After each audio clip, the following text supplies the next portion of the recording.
மத்தேயு எழுதின சுவிசேஷம் 22வது அதிகாரம் அதிலே 14வது வசனம் வாசிக்க கேட்போம்.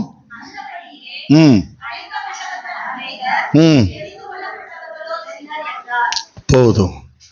ஒரு விசையாக கண்களை மூடி, எங்கள் அன்பின் பரலோக பிதாவே, உடைய பரிசுத்த பிள்ளையாகிய இயேசு கிறிஸ்துக்குள்ளாக வந்து சோத்தரிக்கிறேன். உடைய வார்த்தைக்காய் ஸ்தோத்திரம். உடைய வார்த்தையின் மறைபொருளை வெளிப்படுத்தும். எங்களை மறைத்து நீர் பேசும். நீர் இடைப்பட்டு வழிநடத்தும்படியாக ஒப்புக் கொடுக்கிறேன். உடைய கரத்திலே தாழ்த்தி அர்ப்பணிக்கிறேன். ஆண்டவரே, நீர் பேசுங்கப்பா. இந்த ஜனத்திற்கு இது பிரயோஜனமாக இருக்கட்டும். இயேசுவின் மூலம் பிதாவே, ஆமேன், ஆமேன். வாசிக்கலாம் அந்த வசனத்தை இன்னொரு விசை.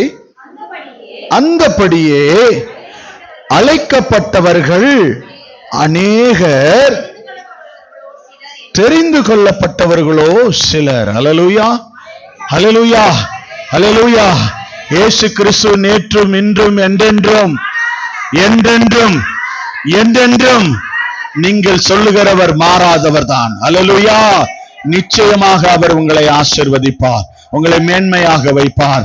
இந்த மாதத்தின் ஆசீர்வாதத்தை வாக்குத்தத்த செய்தியில கர்த்தர் கொடுத்துக்கிற அத்தனையும் உங்களுக்கு நிறைவேறும். கர்த்தர் அதில் உள்ள ஆசீர்வாதத்தை உங்களுக்கு கொடுப்பேன் என்று சொன்னதை நான் அந்த வாக்குத்தத்த செய்தியில கொடுத்திருக்கிறேன். அது உங்களுக்கு ஆசீர்வாதமாக இருக்கும். அல்லேலூயா. இன்னைக்கு ஆண்டவர் ஒரு காரியத்தை கொடுக்கிறார். அழைக்கப்பட்டவர்கள் அநேகர், தெரிந்து கொள்ளப்பட்டவர்களோ சிலர். சில வேதாகமத்தை நான் தியானம் செய்யும் பொழுது, எடுத்து வாசிக்கும் பொழுது, சில வேதாகமம் சொல்லுது, அதுல அழைக்கப்பட்டவங்க அநேகம் இருந்தாலும் தேவன் ஒரு சில பேரை அவர் தெரிந்து எடுத்து வைத்துக் கொள்கிறாராம். அல்லேலூயா, அல்லேலூயா. ஏதோ ஒரு நோக்கத்திற்காக கர்த்தர் தெரிந்தெடுக்கிறார். திரளான ஜனங்கள் அழைப்பு உண்டாகுது. இங்க ஒரு திருமண வீட்டுல தான் அந்த அழைப்பு நடக்குது. அநேகரை கர்த்தர் அழைத்து கொண்டு வர சொல்லுகிறார். எல்லாருக்கும் அழைப்பு போகுது. ஆனா நிறைய பேர் என்ன சொன்னாங்க, எங்களால வர முடியல, அங்க ஒரு கல்யாணத்துக்கு போனோம், அங்க நாங்க ஒரு வீட்டுல ஒரு டெத்து, அந்த இடத்துல ஒரு விசேஷம், இந்த இடத்துல உடம்பு முடியல அப்படின்னு பல பேர் பல காரணம் சொன்னாங்க. அப்ப அவங்க பல காரணங்களை சொன்னாங்க. அதற்கு ஆண்டவர் என்ன செஞ்சாரு, நீ வழியில போ, சந்தை வெளிகள்ல போ, அநேகர் அங்க உட்கார்ந்துருப்பாங்க, அதுல கொஞ்சம் பேரை செலக்ட் பண்ணி அவங்கள அழைச்சிட்டு வா. அவங்களுக்கு என்ன தேவை? இந்த கல்யாண விருந்து தேவை. தேவனுடைய அந்த திருமணத்தின் ஆசீர்வாதத்தின் அந்த விருந்து கர்த்தர் கொடுக்கணும்னு கர்த்தர் நினைச்சாரு.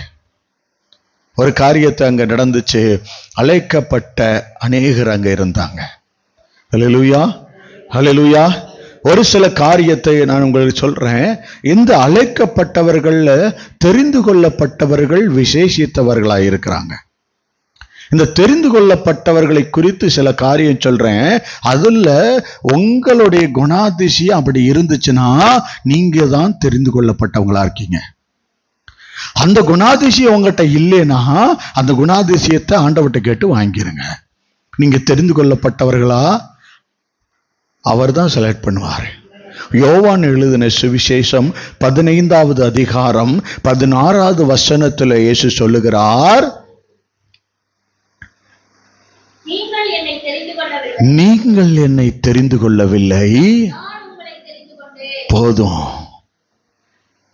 யார தெரிந்து கொண்டவங்களை யாரு சூஸ் பண்ணி எடுக்கிறா? அழைக்கப்பட்டவங்க நிறைய பேரு, திரளான ஜனங்கள் அழைக்கப்படுறாங்க. ஆனா ஆண்டவர் சொல்றாரு, தெரிந்து கொள்ளப்பட்டவங்களை தேர்ந்தெடுக்கிறது இயேசுவானவரா. சபை திரளா கூடுது, ஆனா அழகா வேறு பிரித்து வைக்கிறார். அல்லேலூயா. இயேசு வேறு பிரித்து வைக்கிற காரியம் ஆச்சரியமானது. தேவன் வேறு பிரித்து வைக்கிறார்னா சில காரியங்கள் இருக்கு.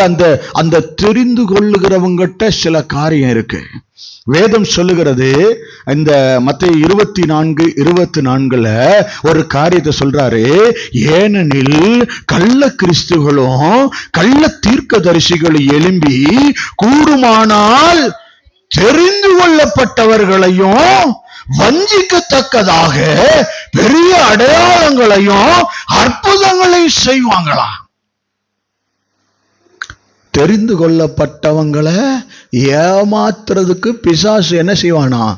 பெரிய அடையாளத்தை அற்புதத்தையும் காட்டுவானா. அல்லேலூயா. இருக்கீங்களா? இன்னொரு வசனம் மார்க் 13:22, ஏனெனில் கள்ள கிறிஸ்துகளும் கள்ள தீர்க்கதரிசிகளும் எழும்பி கூடுமானால் தெரிந்து கொள்ளப்பட்டவரை வஞ்சிக்கத்தக்கதாக அடையாளங்களையும் அற்புதங்களையும் செய்வாங்க. 2வது முறையும் திரும்ப சொல்றாரு, நம்ம விழுந்து போகிற அடையாளங்களை செய்வாங்களாம். பிசாசு அற்புத அடையாளங்கள் செய்வாங்க. நீங்க நிறைய கவனிச்சு பார்த்தீங்கன்னா, நம்ம சர்ச்சஸ்லயும் பிசாசு விரட்டுவோம், அங்கேயும் பிசாசு விரட்டுவாங்க. பார்த்துருக்கீங்களா? அங்க எதனால விரட்டுவாங்க? சவுக்கு எடுத்து அடியான அடி, உங்க அடி எங்க அடி இல்லை, அடிச்சு வேப்பலை வச்சு அடிச்சு அங்கேயும் விரட்டுவாங்க. அடி தாங்க முடியாம ஓடிருன்னு சொல்லி நினைக்கிறீங்களா? ஓடுனது போல செய்வான், ஆனா உள்ளதான் பதுங்கி இருப்பான். அவன் அஸ்திபாரத்தை உள்ள போட்டு தண்டு எலும்புக்குள்ள உட்காந்துருப்பான். பிசாசு அங்கதான் உட்காந்துருப்பான், தண்டெலும்புக்குள்ள அவனுடைய கிரியை நடப்பித்து கொண்டு. அவனுடைய ஆளுகை எங்கதான் இருக்கும். நம்முடைய உயிர் எங்க இருக்கு? யாருக்கா தெரியுமா நம்ம உயிர் எந்த இடத்துல நிக்குதுன்னு? நம்ம உயிர் எந்த இடத்துல நிக்குதுன்னு யாருக்கா தெரியுமா? இந்த இடத்துக்கிட்ட நிக்குது. பிசாசுக்கு நிக்கிற அவன் ஆளுகை செய்யறதுக்கு தண்டெலும்பு செலக்ட் பண்றான்னா, நம்ம உயிர் எங்க நிக்க வச்சிருக்கார் கர்த்தர்? சொல்லுங்க பாப்பா. மனுஷனுடைய உயிர் அவனுடைய இரத்தத்தில் இருக்கிறது. பைபிள்ல வாசிச்சிருக்கீங்களா? வசனம் அப்படி சொல்லுது. வசனம் அப்படி சொல்லுது, ரத்தத்துல தான் உயிர் இருக்கான், அதனால அதை புசிக்கலாகாது. பைபிள் சொல்லுது அது ஏன்னா உயிரை நாம சாப்பிடக்கூடாது உயிரோட அப்படின்னு, அந்த ரத்தத்தை புசிக்க கூடாதுன்னு சொல்லப்படுது. அப்படி ரத்தத்தை புசிச்சிருந்தா நம்ம என்ன செய்யணும்? தேவனிடத்துல மன்னிப்பு கேட்கணும். அதை பத்தி தெரியாம நான் புசிச்சிருக்கேன், என்னுடைய ஃபேவரட் ஃபுட்டே அதான பாஸ்டர் அப்படின்னு சொல்லிடாம வளைச்சு வளைச்சு பூட்டுவான், நாங்கள் இன்னைக்கு தான் அறிந்திருக்கிறோம், அதை நாம் புசிக்க கூடாது. பன்றிகள் நம்ம சாப்பிடலாமா? பன்றிகளை புசிக்க கூடாது. ஏன் சாப்பிடக்கூடாது? அதையா சொல்லுங்களேன். ஏன் சாப்பிடக்கூடாது? பிசாசு உள்ள இருக்கிறதுனால. உள்ள இருப்பானா? இருக்கிறானா? இருக்க தேர்ந்தெடுக்கிறானா? நான் ஆண்டவரே சொல்லியிருக்கிறாங்க, 2 குழம்பு உள்ள 2 கால், அந்த பன்றியுடைய கால்களை பார்த்துருக்கீங்களா? 2 குழம்பு இருக்கும். அந்த இதை சாப்பிடக்கூடாதுன்னு பிரிச்சதுல ஒன்று இந்த பன்றி இருக்கு. தேவன் சாப்பிடக்கூடாதுன்னு வேதத்தில் இருக்கு. வேதத்தில் உள்ள சாப்பிடக்கூடாத ஒன்று என்ன? மூலவியாதி வந்துட்டா என்ன செய்யறாங்க? அதுதான் சாப்பிட்றாங்க. அதை சாப்பிட்டா அது சுகமாக்கிரும் அப்படின்னு. கர்த்தர் ஜீவாதிபதி, ஜீவனை கொடுத்தவர், உன்னை உயிர்ப்பிக்கிறதுக்கு உன்னை குணமாக்குறதுக்கு அவர் வல்லவராக இருக்கிறார். மூல வியாதி ஒருத்தவங்களுக்கு வந்துருச்சுன்னா அவங்க தேவனுக்கு விரோதமா ஏதோ ஒன்றை செஞ்சது இன்னும் மன்னிக்கப்படாம நிக்குதுன்னு அர்த்தம். அந்த தேவனிடத்திலிருந்து இரக்கம் வாங்கினா அந்த பிரச்சனை சுகமடையும். தேவன் இரக்கம் பாராட்டினார்னா, ஆண்டவருடைய நிறைய பேர் வேதத்தை வாசிச்சவங்களுக்கு நான் சொல்றது புரியும்.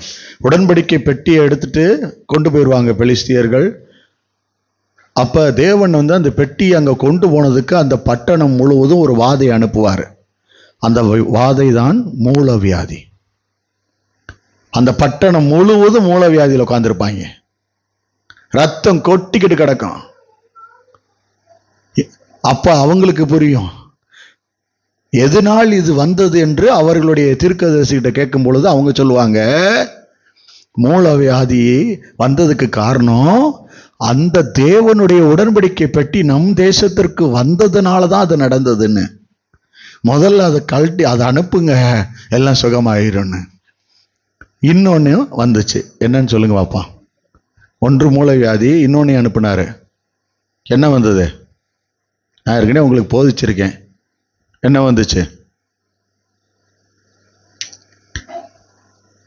உங்க வீட்டுக்குள்ளேயும் அது வந்திருக்குங்க.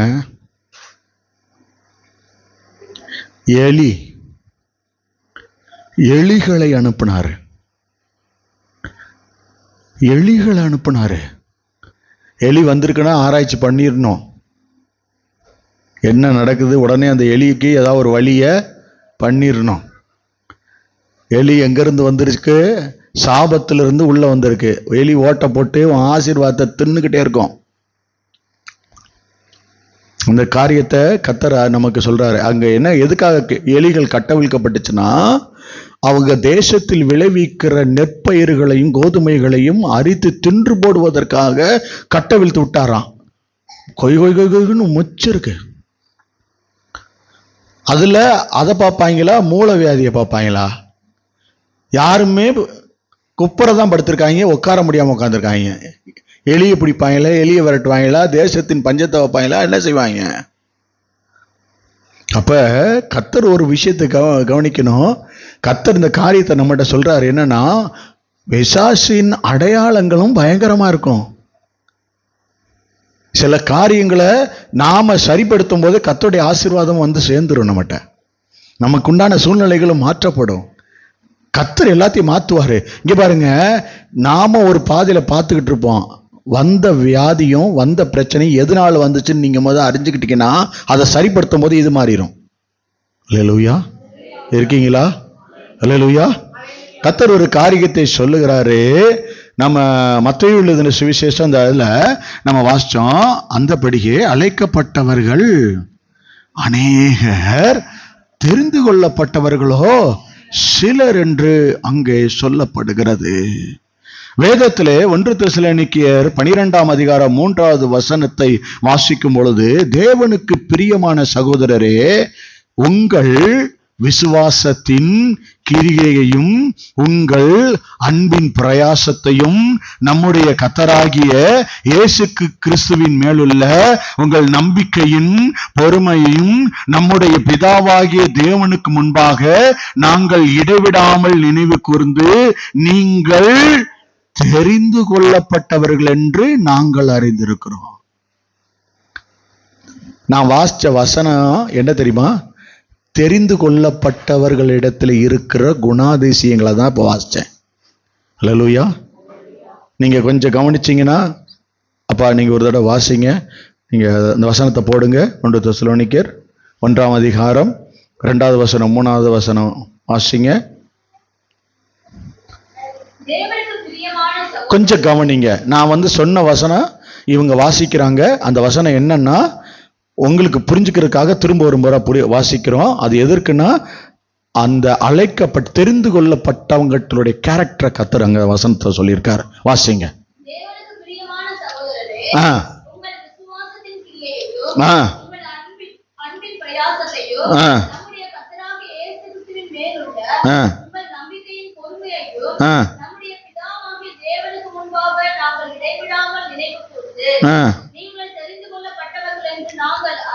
போதும். எதை வச்சு இவங்க தெரிந்து கொண்டவங்க அறிஞ்சிட்டாங்கன்னா, அவங்க விசுவாசத்தின் கிரியை கண்டு. 1 விசுவாசத்தின் கிரியை, 2வது அன்பின் பிரயாசம், 2 3 கர்த்தராகிய இயேசு கிறிஸ்துவின் மேல் உள்ள நம்பிக்கை பொறுமையா காத்திருக்கிறது. இது 3 உங்ககிட்ட இருந்தா உங்களை தெரிந்து எடுத்திருக்கிறாரு, அழைச்சவங்களுக்குள்ள உங்களை தெரிந்து வைத்திருக்கிறார் என்று ஆண்டவர் சொல்லுகிறார். அல்லேலூயா, அல்லேலூயா. நீங்க தெரிந்து கொண்டவங்கன்னா விசேஷித்த ஆசீர்வாதம் உங்களுக்குன்னு கர்த்தர் வைத்திருக்கிறார். அல்லேலூயா, அல்லேலூயா. இந்த முதலாவது இந்த ஒர்க் ஆஃப் ஃபெய்த் குறித்து நாம் இன்னைக்கு பார்க்க போகிறோம். இந்த விசுவாசத்தினுடைய கிரியை என்ன? எந்த காரியத்தை இந்த விசுவாசம் கிரியை செய்கிறது? இன்றைக்கு அதை பார்த்து நாம அந்த ஆசீர்வாதத்தின் கொண்டு வந்து முடிக்க போகிறோம்.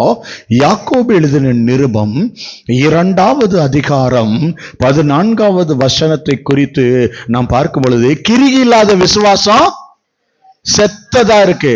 ஆண்டவர் சொல்றாரு, விசுவாசத்தை கிரியை நடப்பிக்கணுமா. இந்த விசுவாசம் என்னத்தை குறித்து சொல்லுது வாசிங்களேன். என் சகோதரரே, ஒருவன் தனக்கு விசுவாசம் உண்டென்று சொல்லியும் கிரியை இல்லாதவனானால் அவனுக்கு பிரயோஜனம் என்ன? அந்த விசுவாசம் அவனை ரட்சிக்குமா? ஹல்லேலூயா. நானும் ரட்சிக்கப்பட்டவன் தான், நானும் கர்த்தரை விசுவாசிக்கிறேன் தான், நானும் விசுவாசிக்கிறேன் தான், நானும் விசுவாசிக்கிறேன் தான், நானும் ஏசப்பாவை தேடுறேன் தான், இப்படியே சொல்லிக்கிட்டே இருக்கிறவன்ட்ட கிரியை என்ன இருக்கு? எது கிரியை? எதை நாம கிரிகையில காட்டுறோம்? ஒரு சின்ன விஷயமாவது நம்ம ட்ரை பண்ணி பார்க்கிறோமா? நம்ம புள்ள சுகம் இல்லாம கடந்தா நம்ம புள்ள மேல கை வைத்து ஜெபிக்கும் போது சுகம் நடக்குதா இல்லையான்னு நம்ம டெஸ்ட் பண்றோமா இல்லையா? மார்க் 16:17 சொல்லிக்கிட்டு இருக்கு, விசுவாசம் உள்ளவனா அவனுடைய விசுவாசம் உள்ளவனால் நடக்கும் அற்புத அடையாளங்கள்னு அங்க சில காரியங்கள் கொடுக்கப்பட்டிருக்கு. என் நாமத்தினாலே பிசாசை துரத்துவார்கள், நவமான பாஷைகளை பேசுவார்கள், வியாதியஸ்தர்கள் கைகளை வைப்பார்கள், அவர்கள் அப்பொழுது சொஸ்தமாவார்கள். நீ விசுவாசிச்சிருக்கியா? உன் கிரியை காட்டியிருக்கியா? நீ பிசாச துரத்தி இருக்கியா? உனக்குள்ள அந்த கிரியை இருந்திருக்கா? நீ உன் வீட்டுல ஒரு அரிசி பருப்பு இல்லாதப்ப கத்தடத்துல போய் மன்றாடி அந்த காரியத்துல கத்தர் இரக்கம் பாராட்ட செய்திருக்கியா? உன் பிள்ளையின் வாழ்க்கையில படிப்பின் காரியத்துல ஒரு மேன்மையான வெற்றிக்காக நீ நின்றிருக்கியா? உன் பிள்ளையின் திருமணத்தை குறித்து அவங்களுடைய ரட்சிப்பை குறித்து கத்தரிடத்துல விசாரித்து இருக்கிறியா? கர்த்தர் சொல்றாரு, விசுவாசம் கிரியை. விசுவாசம் என்பது கிரியினாலதான் அறிய முடியும். இங்க பாருங்க, ஒருத்தவன் 12 லட்சத்தை எடுத்துக்கிட்டு தன் தகப்பனாருக்கு கார் வாங்க சென்னை பட்டணத்துல போய் கார் தேடிக்கிட்டு இருக்கான். 12 லட்சத்தை எடுத்துக்கிட்டு ஒரு மனிதன் கார் வாங்க தேடிக்கொண்டிருக்கிறாரு. அந்த காரியத்துல ஒரு காரியம் நடக்குது. கர்த்தர் அந்த மனிதனுடைய சரீரத்திலே ஒரு வியாதி, பயங்கரமான கொடிய வியாதி வந்து அவர் மரண அவஸ்தையில நின்றுகிட்டு இருக்காரு. அவர் அந்த வியாதியில பக்கத்து பெட்ல இந்த பக்கம் ஒவ்வொருத்தவங்களா இறந்து போயிட்டே இருக்காங்க. அதே கொரோனா வியாதியில இவரும் படுத்திருக்காரு. ஒரு ஒரு ஒரு மரணம் பக்கத்துல நடந்தா நம்ம சரி யதார்த்தமா நடக்குதுன்னு சொல்லலாம். ஏங்க, இருக்கிற 7 பெட்டுமே இறந்து ஒவ்வொருத்தனா எடுத்துட்டு போயிட்டு இருந்தா அப்படிங்க இருக்கும். அதே வார்டுல உங்களை வச்சிருக்கிறாங்க, அதே இடத்துல நீங்க இருக்கீங்க, பக்கத்துல மரணம் சம்பவித்திருக்கு. குக்குரல் ஒரு குரல் இல்ல, ஒரு ஆளுக்கு 30 பேர் 40 பேரு, அப்படி அங்க இருக்கிற 7 பெட்டு மரண சத்தம் கதறி கொண்டிருக்கிறாங்க. கண்ணீர் வழிந்து ஓடிக்கொண்டிருக்க. அங்க என்ன நடக்குது? இந்த மனிதனுக்கு பயம் வந்து ஒருத்தர் ஒரு காரியத்தை கொடுக்குறாங்க. இந்த பாஸ்டருடைய நம்பரை கொண்டு போய் கொடுத்துட்டாங்க. அந்த ஆள்கிட்ட ஜெபம் பண்ணிக்க. மரணக்கட்டு, சாகர நிலைமை. டெஸ்ட் எடுத்து பார்த்தா, டெஸ்ட் எடுக்கிறதுக்கு முன்னாடி அதே காய்ச்சல், அதே மரணக்கட்டு, அதே அவங்களுக்கு இருக்கிற சிம்டம்ஸ் அத்தனை இருக்கு. தத்தளித்து கொண்டிருக்கிறாரு. என்ன நடக்க போகுதோன்னு ஜெபிக்க ஆரம்பிக்கிறோம்.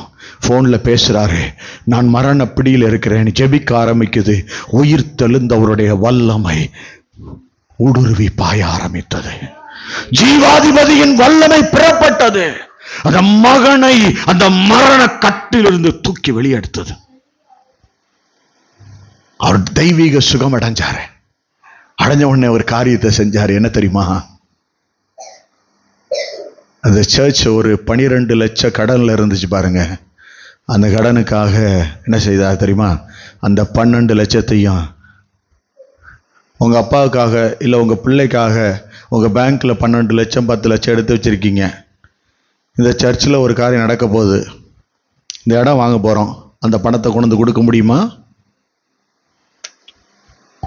10 லட்சத்தை. கிரிகை, விசுவாசத்தின் கிரிகை. 12 லட்சத்தையும் கொடுத்தாரு.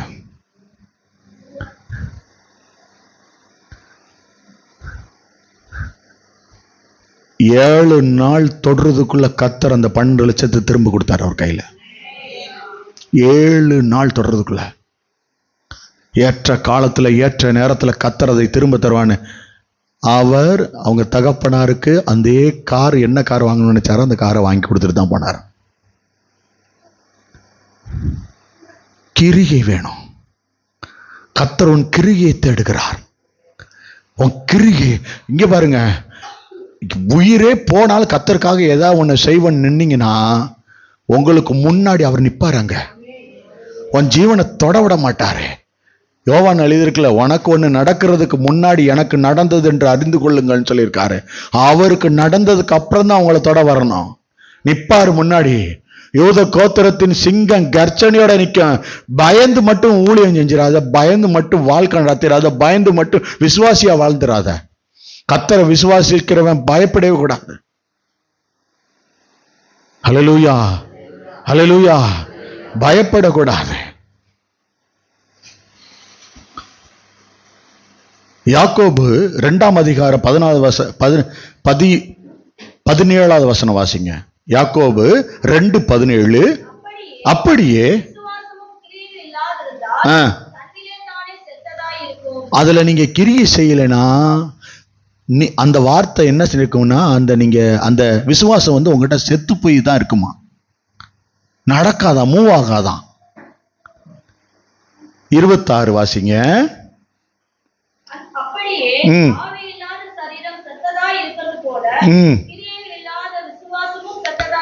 புரியுதா? ஆவி இல்லாதது ஒரு சரீரம் செத்து போய் கிடக்கும்ல, அது மாதிரி கிரியை நடப்பிக்கலைன்னா நம்ம விசுவாசம் என்ன நடக்குன்னா, நீங்க அதை பிராக்டிஸ் பண்ணி அதை நீங்க ஏதாவது ஒரு செயல்பாடுகளுக்குள்ள கொண்டு வரலைன்னா அது உங்களுக்குள்ள விசுவாசம் செத்து போய் தான் நிக்குமா. அப்படி வைத்திருக்கார பாருங்க. 2வது காரியம் என்ன சொன்னேன்? முதல் காரியம் விசுவாசத்தின் கிரிகை. 3வது காரியம் அன்பின் பிரயாசம். அது அன்பின் பிரயாசம்ன்றதுக்கு ஹீப்ரு வேற அந்த பைபிள் எல்லாம் போய் தேடி நான் என்னன்னு பார்க்கும் பொழுது அங்க லேபர் என்ன போட்டிருக்கு, லேபர் ஆஃப் லவ்னு போட்டிருக்கு. லேபர்னா என்ன? பிரசவ காலங்களில் வரும் தெரியுமா அந்த வேதனை, பிரசவ காலங்களில் நடக்கும் பாருங்க. அது அடேங்க அப்பா, பெண்கள்கிட்ட ஒவ்வொருத்தர்கிட்ட விசாரித்தோம், அவங்க நம்மளை அழுகாமல் அனுப்பவே மாட்டாங்க. சித்திரவாதைய அந்த ஒரு இடத்துல அனுபவிச்சுட்டு அவங்க வந்திருப்பாங்க. ஒவ்வொரு தாயும் துடிச்சு பிடிச்சி தான் அதில் ஒரு குட்டி லவ் இருக்கு. வேற எதுக்குமே அவங்க அதை பெற்றெடுத்திருக்க மாட்டாங்க. அவங்க அந்த வேதனை, கண்ணீர், கவலை எல்லாத்தையும் ஒரு குட்டி கையில் வந்த உடனே, அதை வாங்கின உடனே இந்த உலகத்தையே மறந்து அவ்வளோ அழுதுகிட்டே சிரிப்பாங்க. பார்க்குங்க, அறுத்திருப்பாங்க. 3 லேயர் 4 லேயர் அறுத்திருப்பாங்க, துடிச்சிருப்பாங்க. ஆனா அந்த குட்டியை வாங்கினோடனே எனக்குள்ள ஒரு உலகம் வெளியே வந்திருக்கடான்னொன்னே உண்மையாவே அந்த அன்பை தான் கர்த்தர் சொல்றாரு. நீ எதுவுமே தெரியாம நீ ஒரு குட்டி அந்த குட்டியை பார்க்கறதுக்கு முன்னாடி ஒரு லவ் பண்ண தெரியுமா, அதுக்காக இதெல்லாம் நான் சுமக்கிறேன்னு சுமந்த தெரியுமா, இப்படிதான் இருக்கணும்னு கர்த்தர் விரும்புறாருங்க. ஏன்னா இதை நான் பார்க்கும் பொழுது அங்கே எழுதுனதெல்லாம் நான் இங்கே சொன்னால் நீங்களாம் ஆல்ரெடி நீங்கள் அதில் துடிச்சு தான் வந்திருப்பீங்க. எங்கெல்லாம் பிளேடு வைக்கிறாங்கன்றதெல்லாம் குறிப்பிட்டிருக்காங்க. அதில் அவங்க பட்ட துடிப்பும் வேதனையும் பயங்கரம். இன்னைக்கு எல்லாருமே மறந்துருப்பாங்க. அந்த வேதனையால மறந்துருப்பாங்க. எப்போ தெரியுமா அவங்களுக்கு அதெல்லாம் காயமா தெரியும்? நம்ம கிட்ட நம்ம பிள்ளைங்க எதிர்த்து நிற்கும் பாருங்க. இதுக்காக நீ துடிச்ச துடிப்போம், உனக்குள்ள இருந்த போன ரத்தமும், எவ்வளவு போராடின வேதனையும், உன் பிள்ளை உன்கிட்ட உன் பேச்சு கேட்காம நிற்கும் பொழுதுதான் அந்த வேதனை உனக்கு. அங்க நான் படிக்கும் பொழுது அவ்வளவு காரியங்கள் குறிப்பிட்டிருக்கு. ஒரு தாய் அவ்வளவு துடிச்சு போய் அந்த சந்தோஷத்தை, ரொம்ப நேரம் இல்லைங்க, ரொம்ப நேரம் இல்லை, அந்த குட்டிய அப்படி பார்த்த உடனே மறந்துடுவாங்க. அவ்வளவு வேதனை மறந்துட்டு அதை வாங்கி ஐயோ ஐயோ ஐயோ இது எப்படி இருக்கு எப்படி இருக்கு எப்படி இருக்குன்னு ருசிச்சுக்கிட்டு இருப்பாங்க. ஒருத்தனும் புரிஞ்சுக்க முடியாது அந்த அன்பை. அந்த அன்பு குழந்தைகளுக்கு புரியாது. இது சாப்பிட்டா என் குழந்தைக்கு சேராது, அது சாப்பிட்டா என் குழந்தைக்கு சேராது, இதை சாப்பிட்டா இங்க புள்ள பட்னி கிடந்து இதை வெறுத்து அதை வெறுத்து சாப்பிட வேண்டியதெல்லாம் ருசிக்கிறதெல்லாம் தூக்கி போட்டு உங்க அப்பா அப்படித்தான் நின்னாரு சிலுவையில. என் பிள்ளை எப்படியாவது மீட்டு எடுக்கணும், என் பிள்ளைகளை விட்டுறக்கூடாது, அவன் கையில நரகம் அவ்வளவு கொடியுது, என் பிள்ளைங்க போயிடக்கூடாதுன்னு தத்தளிச்சாரு. அப்படிதான் லவ். அந்த அன்பு மிக பெருசு, மிக பெருசு, மிக பெருசு. ஆண்டவர் அந்த அன்பை குறித்து சொல்லும்போது எபிரேயர் 6:10 ஏனென்றால் உங்கள் அந்த வசனத்தை வாசிங்களேன். இரண்டாவது காரியம், ஏனென்றால் உங்கள் கிரியையையும் நீங்கள் பரிசுத்தவான்களுக்கு ஊழியம் செய்ததினாலும் செய்து வருகிறதுனாலும் தமது நாமத்திற்காக எப்படி காண்பித்த அன்புள்ள பிரயாசத்தையும் மடந்து விடுகிறதற்கு. அந்த வேதனைய டக்குன்னு மறந்துட்டீங்கல்ல, அந்த குழந்தைய பார்த்தவொடனே. அப்படித்தான் நீங்க வந்தவொடனே அவர் மறந்துடுவார் உங்களுடைய தப்பெல்லாம். நீ செஞ்ச அதை வந்துட்டு என் பிள்ளை வந்துருச்சு அப்படிதான் நிப்பாரா. எவ்வளவு அன்பு! நீ வந்திருக்கையா, இன்னைக்கு நீ வந்ததுல அவருக்கு ரொம்ப சந்தோஷம். இன்னைக்கு நீ அவர்கிட்ட நிக்கிறதுல அவர் ரொம்ப சந்தோஷப்படுறாரு. இன்னைக்கு அவருக்குள்ள இருக்கிற மகிழ்ச்சி ரொம்ப அதிகம். ஏன்னா என் பிள்ளை என்னை தேடி வந்திருக்கு. இன்னைக்கு நேரம் செலவிடுற பாரு, முடிஞ்ச உடனே ஒரு 10 நிமிஷம் செலவிட பாரு, அது கூட அப்பாவுக்கு சந்தோஷம்தான். அல்லேலூயா. அது மூன்றாவது காரியத்தை நான் சொல்லுகிறேன். மூணாவது காரியம் என்ன சொன்னேன்? ஏதோ சொன்னீங்க. இயேசு கிறிஸ்துவின் மேல உள்ள நம்பிக்கையின் பொறுமை. அல்லேலூயா. மூன்றாவது காரியம் எபிரேயர் 12:1, ஆகையால் மேகம் போன்ற இத்தனை திரளான சாட்சிகள் நம்மை சூழ்ந்து கொண்டிருக்க பாரமான யாவற்றையும் நம்மை சுற்றி நெருக்கி இருக்கிற பாவத்தையும் தள்ளிட்டு துவக்கிறவரையும் முடிக்கிறவருமாகிய இயேசுவை நோக்கி நமக்கு நியமித்திருக்கிற ஓட்டத்தில், அந்த ஓட்டத்துல கூட எப்படி ஓடணுமா? பொறுமையா ஓடணும். நிறைய போராட்டம் வரும். என்னென்னலாம் வருமா உள்ள, என்னென்னலாம் வரும், அதெல்லாம் தள்ளணும். பாவம் நெருக்கிட்டு இருக்கோம், போராட்டம் இருக்கும், இதெல்லாம் உதறி தள்ளணும். எத்தனையோ பேர் மரணத்துக்கிட்ட போயிருக்காங்க, எத்தனையோ பேர் மரித்து போயிருக்கிறாங்க. ஒரு காரியம், தேவன் சார்லஸ்னு ஒரு மனிதனை வல்லமையா எடுத்து பிரயோஜனப்படுத்தினார். நான் அவருடைய காரியங்களை குறித்து ஒரு மனிதன் சொல்லிக் கொண்டிருக்கும் பொழுது நான் கேட்டேன். அவர் மூலமா எழுப்புதலையே கொண்டு வந்தாராம். சார்லஸ் பென்னின்னு நினைக்கிறேன் அவர் பேரு. கேள்விப்பட்டிருக்கீங்களா? சார்லஸ் பென்னின்னு சொல்லி கேள்விப்படலைன்னா இன்னும் 2 நல்லா போட்டு விடலாம். அதனாலதான் புரிஞ்சவங்க புரிஞ்சுங்க. என்ன நடக்குது? இந்த ஆள் நிறைய இதை அடிச்சு விடுவார் போல இருக்கு அப்படின்னு சொல்லிடாம,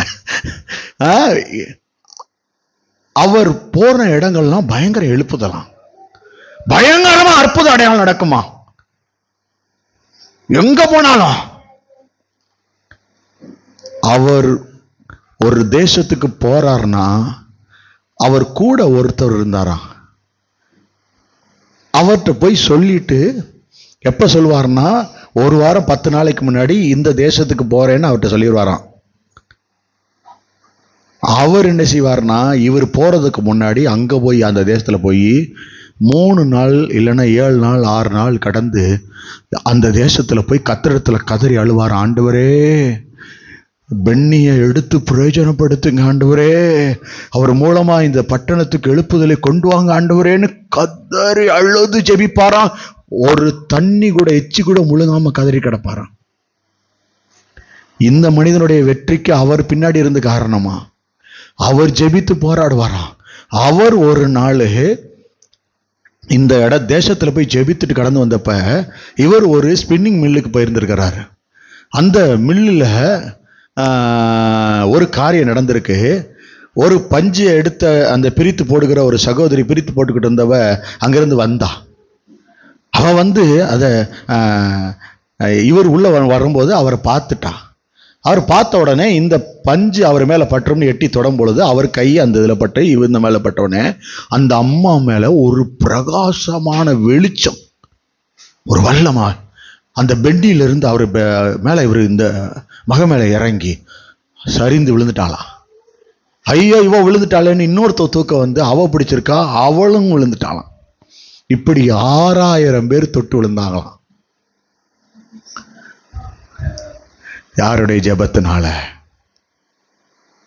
பின்னாடி ஒருத்தர் ஜெபித்துக்கிட்டு இருந்தார் பாருங்க, ஆண்டவரே இந்த பெண்ணியை எடுத்து பிரயோஜனப்படுத்தும்னு. அவருடைய அந்த அந்த ஜெபம் இந்த மனிதனை அந்த தேசத்துக்குள்ள கொண்டு போகும்போது எழுப்புதலை உண்டாக்கிட்டு. நீங்க ஜெபிக்கிற ஜெபம் ஐயம்பட்டியில எங்களை கூட நிக்கிற கர்த்தருடைய வல்லமையை நாங்க பார்ப்போம். அதற்காக தான் அந்த ஜெபம், அதற்காக தான் ஜெபம். எங்க கூடி ஜெபிக்கிறோமோ அங்க அப்பா இருப்பாங்க. உங்க பிரச்சனைக்கு எப்படியா முடிவு வந்துடக்கூடாதான்னு தான் அந்த ஜெபத்தை ஏற்படுத்தி இருக்கோம். அது எவ்வளவுக்கு எவ்வளவு தேவ சமூகத்துல நீங்க உட்கார்ந்து இருக்கிறீங்களோ அவ்வளவுக்கு எவ்வளவு உங்களுக்கு ஆசீர்வாதம். கர்த்தர் அந்த ஆசீர்வாதத்தை நிறைவாய் உங்கள் வாழ்க்கையில கொடுப்பார். அல்லேலூயா, அல்லேலூயா. அந்த விளைக்கரை ரொம்ப முக்கியமானது. வெளிப்படுத்தல் 2ஆம் அதிகாரம் 3வது வசனத்தை வாசிக்க கேட்ப. எடுத்தவங்க வாசிங்க. வெளிப்படுத்தல் 2:3. ஆண்டவர் சொல்றார், நீ சகித்து கொண்டிருக்கிறதையும் பொறுமையாய் இருக்கிறதையும் ஏன் நாமத்து நிமித்தம் இளைப்படையாமல். அப்பாவுக்கு தெரிஞ்சிருச்சா? இதை சகிச்சுட்டு உட்கார்ந்துருக்கியா? ஆமாம் பாஸ்டர், நீங்க பேசுறதெல்லாம் கேட்டுட்டு நாங்க சகிச்சுக்கிட்டு தான் உட்கார்ந்துருக்கோம். கர்த்தர் அதை பார்க்கிறார். என் பிள்ளைங்க ரொம்ப கஷ்டப்பட்டு தான் உட்கார்ந்துருக்கு. இந்த ஆள் பேசுறதெல்லாம் கேட்டுக்கிட்டு தாங்க முடியாம கர்த்தர் அறிந்திருக்கிறேன் என்று சொல்லுகிறார். அல்லேலூயா, அல்லேலூயா. பாஸ்டிங் நேரத்தில் இந்த வாசனை தேவையில்லையே, ஏன் இதை உள்ளே கொண்டு வந்தீர்கள்? ரோமர் 5ஆம் அதிகாரம் 3வது வசனம் 4வது வசனம் எடுத்தவங்க வாசிங்க. ரோமர் 5:3-4. அது மட்டும் இல்லையா, அது மாத்திரம் இல்லை, உபத்திரவா என்ன கொண்டு வரும்? உபத்திரவா பொறுமையை கொண்டு வரும், பொறுமை பரீட்சையை கொண்டு வரும், பரீட்சை நம்பிக்கையையும் நாங்கள் அறிந்து. உபத்திரம் வரும் பொழுது மேன்மை பாராட்டணுமா? எதுக்கு தெரியுமா? என்னை கர்த்தர் ட்ரைனிங் பண்ணிக்கிட்டு இருக்காருன்னு நினைச்சுக்கணும். ஏன் உபத்திரமா? இங்க பாருங்க, நீங்க ஜெயிக்க முடியாதவங்க உங்கள்கிட்ட வந்து யுத்தம் நடத்தலாம். உங்க பொறுமையையும் உங்க பிரச்சனையும் உங்க வேதனையும் உங்க துக்கத்தையும் உங்களை படுத்தலாம். ஆனா கர்த்தர் பார்த்துக்கிட்டு இருக்க தேவன் அல்லன்றதை நீங்க தெரிந்துக்கணும். முதல்ல அதை தெரிந்துக்கணும். உங்கள் தேவன் உங்களுக்காக யுத்தம் பண்ணுகிறவர், அதை நீங்கள் அறிந்து கொள்ள வேண்டும். ரோமர் 12:12, நம்பிக்கையிலே சந்தோஷமாயிருங்கள், உபத்திரவத்திலே பொறுமையாயிருங்கள், ஜெபத்திலே உறுதியாய் தரித்திருங்க. எப்படி இருக்கணுமா? ஸ்ட்ராங்கா. நீ கேட்டதுல வாங்குற வரைக்கும் விட்டுறக்கூடாது. அல்லேலூயா. நீ கேட்டதை பெற்றுக்கொண்ட வரைக்கும் விடவே கூடாது. 2 தெசலோனிக்கேயர் 1:4 வாசிங்க.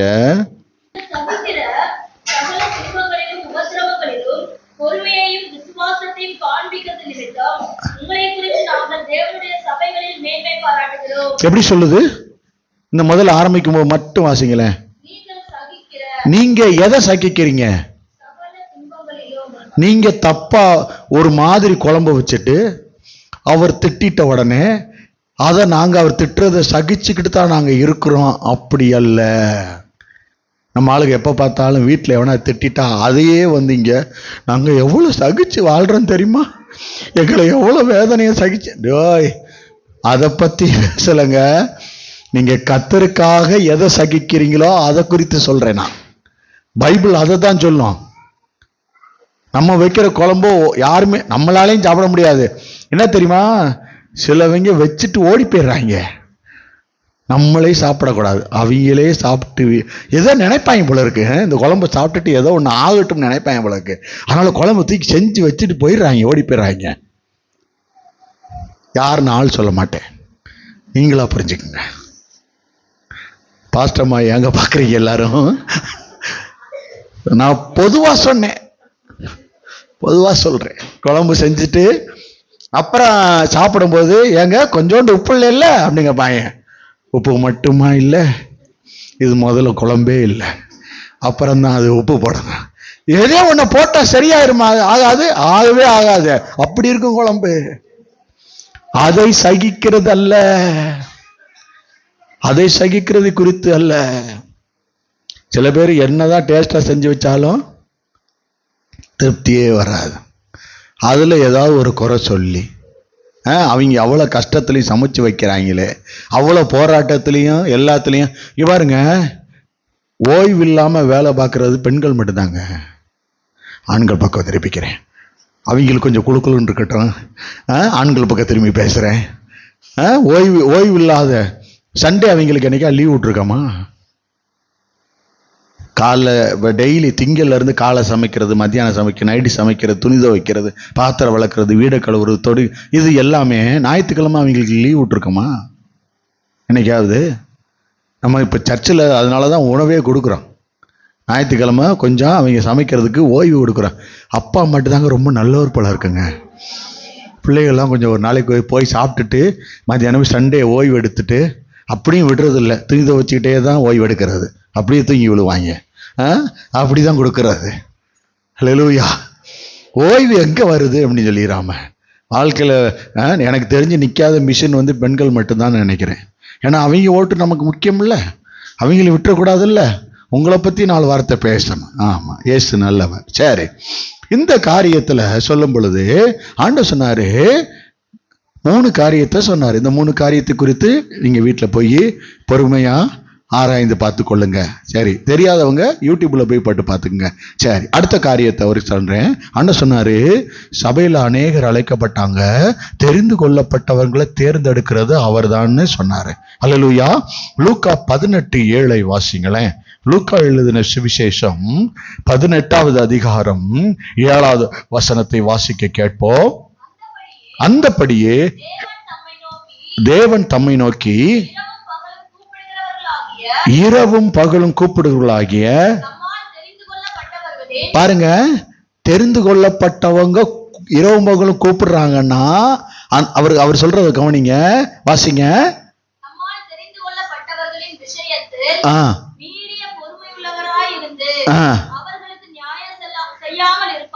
எப்படி தெரிந்து கொள்ளப்பட்டவங்களுக்கு நீங்க நினைக்கலாம், நான் தெரிந்து கொள்ளப்பட்டவனா, இந்த கேரக்டர்லாம் என்கிட்ட இருக்க, அப்படி இருந்து என்னைய தெரிஞ்சிருக்காரான்னு கத்த சொல்லாரு. பொறுமையா நியாயம் நடக்குமா? உனக்கு தான் அதை நியாயம் செய்வாராம். உனக்கு நியாயம் செய்வேன்றாரு. சங்கீதம் 25:12 உனக்கு நியாயம் செய்வேன்னு ஆண்டவர் சொல்லிட்டாரு. நான் முடிக்க போறேன், இன்னும் ஒரு 4 நிமிஷம் தான் இருக்கு, முடிக்க போறேன். இப்படி சொன்னாதான் அவங்களும் கொஞ்சம் நிம்மதியாக இருப்பாங்க. வேற ஒன்றும் இல்லை, அதுக்காக சொன்னேன், வேற ஒன்றும் இல்லை, நான் முடிச்சிருவேன். சங்கீதம் 25:12 கர்த்தருக்கு பயப்படுகிற மனுஷன் எவனோ தெரிஞ்சு வச்சிருக்காரு பாருங்க. இங்க பாருங்க, நான் தெரிந்து கொண்டவங்களை செலக்ட் பண்ணி வச்சிருக்கேன்னா, நீ எனக்கு பயந்தேன்னா நான் தெரிந்து கொண்டவர்களுக்கும் வச்சிருக்கிறத ஒன்ட்ட சொல்லி கொடுப்பாராம். எத்தனை பேருக்கு புரியுது? ஏதோ புரியுது.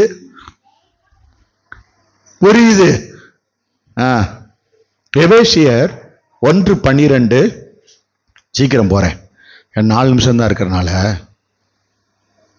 எபேசியர் 1:12.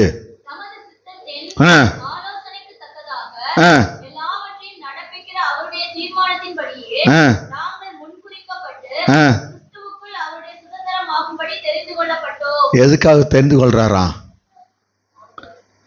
அவருடைய சுதந்திரம். சுதந்திரம்னா என்னங்க? நல்லா கணவர் பிரச்சனையை அப்படி உடனே கணவர் தொந்தரவே இல்லாம நாங்க ஃப்ரீயா இருக்க. ஏன்டா அங்க போகாதீங்க. இவங்ககிட்ட ஃப்ரீன்னு சொல்லி கேட்டாவே அங்கதான் போறாங்க. நாங்க சமையலே இல்லாம, நாங்க கணவர் பிரச்சனை இல்லாம, பிள்ளைகள் தொல்லை இல்லாம, எங்கேயாவது. அப்படியா?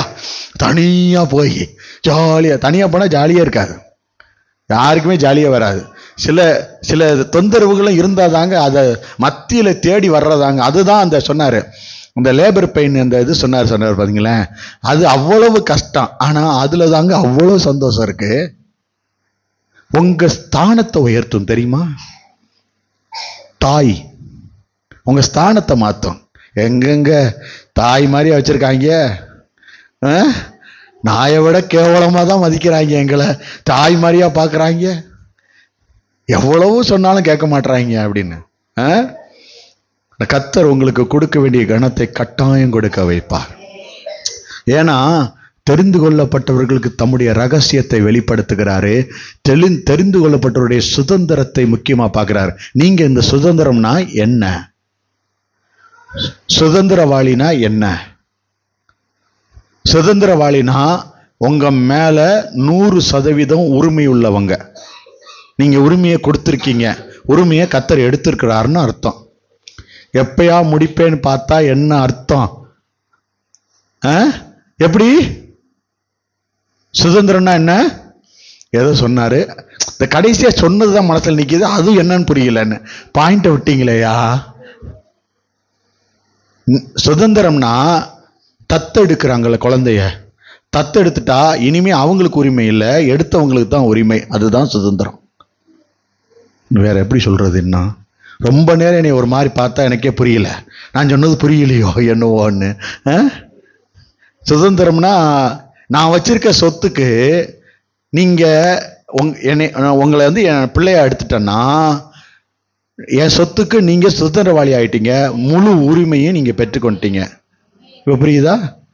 முதலே நீங்க சொத்தை சொல்லியிருந்திருக்கணும், உடனே புரிஞ்சிருக்கேன் எங்களுக்கு. அப்ப நீங்க எங்க பிள்ளைகளை எடுத்திருக்கிறது நியாயம் அப்படின்னு சொல்லியிருப்பான்.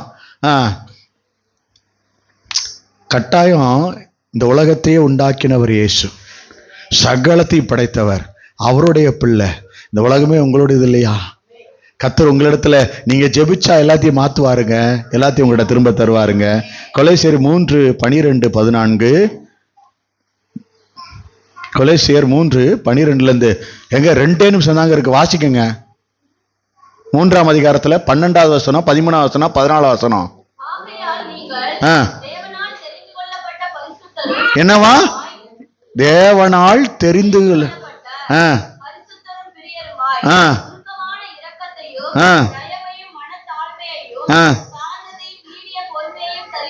இதெல்லாம் உங்ககிட்ட இருக்கணுமா? இந்த கேரக்டர் என்னுடைய கேரக்டர்னு போட்டு எழுதிக்கிங்க இந்த வசனத்துல பக்கத்துல. நான் என்ன இருக்கணும்? தெரிந்து கொள்ளப்பட்டவனா. தெரிந்து கொள்ளப்பட்டவனுக்கு விசேஷித்த ஆசீர்வாதம் இருக்கு. அதனாலதான் சொல்லிக்கிட்டே வர்றாரு, நீ தெரிந்து கொள்ளப்பட்டவனா. வாசிங்க தொடர்ந்து. அப்படி நம்ம தாங்குறோமா? ஒருவர் தாங்குறோமா? நான் ஏன் அவங்க பிரச்சனையை சுமந்துக்கு ஜெபம் பண்ணணும்? அவங்களுக்கு ஜெபம் பண்ணிக்குவாங்க. மற்றவங்க பிரச்சனைய உங்கள்கிட்ட கொட்டினாங்கன்னா நீங்க ஜெபிக்கணும். ஆமாம் பாஸ்டர், பக்கத்து வீட்டுல இருந்து குப்பையை கொண்டு வந்து எங்க வீட்டுல கொட்டுறாங்க, அதுக்கு நாங்க என்ன செய்யணும்? அப்படி கேட்டுறாதீங்க. அங்கிருந்து வந்ததெல்லாம் ஜெப குறிப்பு நினைச்சுக்கிட்டு நீங்க என்ன செய்யணும்? ஜெபிக்கணும். உங்க ஜெப குறிப்பு உங்ககிட்ட வந்துருச்சுன்னு அடையாளம். எத்தனை பேருக்கு புரியுது? ஏதாவது ஒரு பாரத்தை கொண்டு வந்து உங்ககிட்ட இறக்கி வச்சுட்டாங்கன்னா நீங்க என்ன செய்யணும்? ஒருவர் பாரத்தை ஒருவர் சுமந்து கிறிஸ்துவின் பிரமாணத்தை நிறைவேற்றணும். நிறைவேற்றுவீங்களா? புரியலையே. ஒரு 5-6 பேர் மட்டும்தான் நிறைவேற்றுவான். இதெல்லாம் எங்க வேலையில நிறைவேற்றுவான். அது நாங்க ஏன் செய்யணும், நிறைவேற்றுவான் அப்படின்னு சொல்ற மாதிரி இருக்கு. வாசிங்க.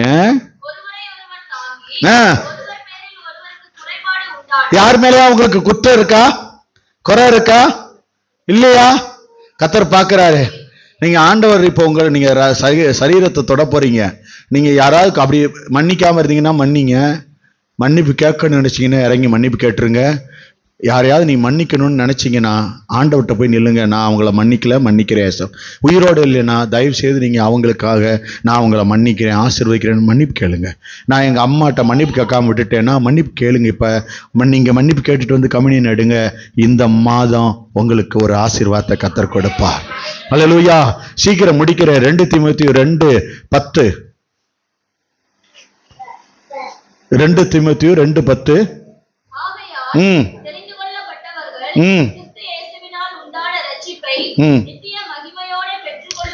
பாத்தீங்களா? தெரிந்து கொள்ளப்பட்டவங்க எதை பெற்றுக்கொள்வாங்களாம்? ரட்சிப்புனா விடுதலை. வாசிங்களா அந்த வசனத்தை.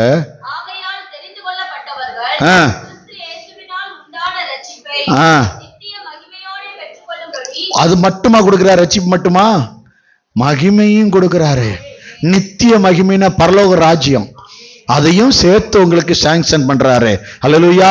தீத்து 1:3 வாசிக்க. 1 நிமிஷம் தான் இருக்கு. தீத்து 1:3 ஒருத்தங்க எடுத்துக்கங்க. 1 பேதுரு 2:9 ஒரு ஆள் எடுத்துக்கங்க. ஒரு ஆள் வெளிப்படுத்தல் 17:14 எடுத்துக்கங்க. இவர் எல்லாத்தையும் சொல்லி முடிச்சுட்டு தான் விடுவார் போல இருக்கு. வாசிங்க. யார் அவரு? உங்ககிட்ட சொன்னதை செய்வாரு. உன்னை ரட்சிப்பேனா ரட்சிப்பாரு. அவர் சொல்றாரு நித்தியத்தையும் கொடுப்பேனா கொடுப்பாரு. அவர் பொய் உரையாத தேவன். வாசிங்க. ஆதி காலம் முதல்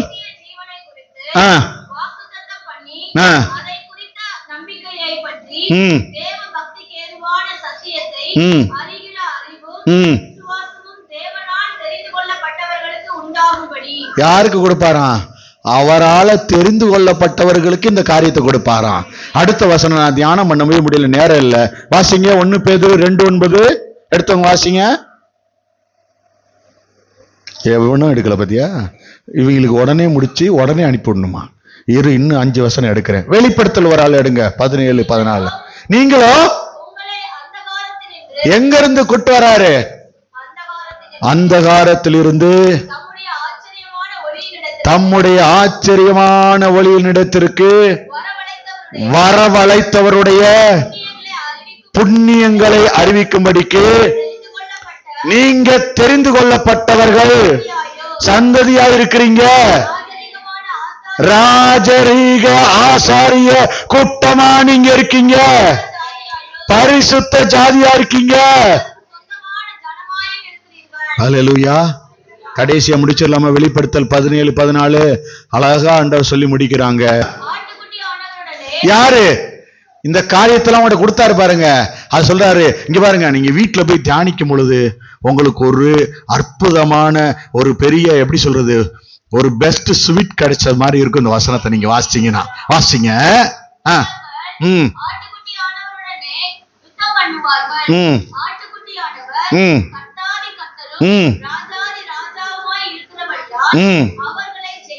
அவர்களை ஜெயிப்பார். அவரோடு கூட இருக்கிறவங்க என்னவா? அழைக்கப்பட்டவர்களும் தெரிந்து கொள்ளப்பட்டவர்களும். யுத்தத்துல ஜெயிக்கிறவங்க யாரு கூட நிப்பாங்களா? இங்க பாரு, உன்னை எங்க கூட்டு போறாரு பாரு, மேன்மையான இடத்துக்கு. அவனோட யுத்தம் பண்ணுவதற்கு ஒன்ன கூட்டு போவாராம் ஏசப்பா. இது மேன்மையான ஆசீர்வாதம் இல்லையா? அற்புதமான ஆசீர்வாதம் இல்லையா? இதை சுதந்திரத்துக் கொள்ள வேண்டாமா? நம்ம அப்படியே எழுந்து ஜெபிக்க வேண்டாமா? கர்த்தர் நமக்கு கொடுக்கிற வெற்றியை சுதந்திரத்துக் கொள்ள போகிறோம். உங்களை அழைத்த தேவன் உண்மையுள்ளவர்.